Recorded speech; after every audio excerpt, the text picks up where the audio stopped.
Binaliktad at isinantabi na ng Sandigan Bayan ang pag-convict nito kay Senador Jinggoy Estrada para sa 1 count of direct bribery at 2 counts of indirect bribery kaugnay sa pork barrel scam. Tugon yan sa apilang inihain ng senador. Sabi ni Estrada, pinatotohanan ng korte ang nauna niyang pahayag na wala siyang tinanggap na suhol, direkta man o hindi.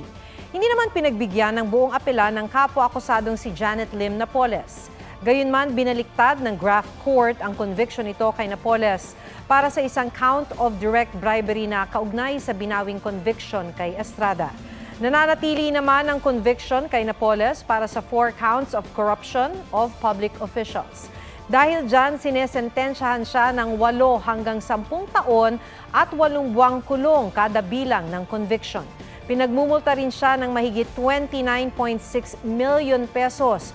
Bukod pa sa mahigit 262 million pesos na civil liability na may 6% interest kada taon. Wala pang pahayag si Napoles.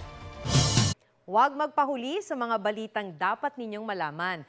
Mag-subscribe sa GMA Integrated News sa YouTube. Sa mga kapuso abroad, subaybayan nyo kami sa GMA Pinoy TV at sa www.gmanews.tv.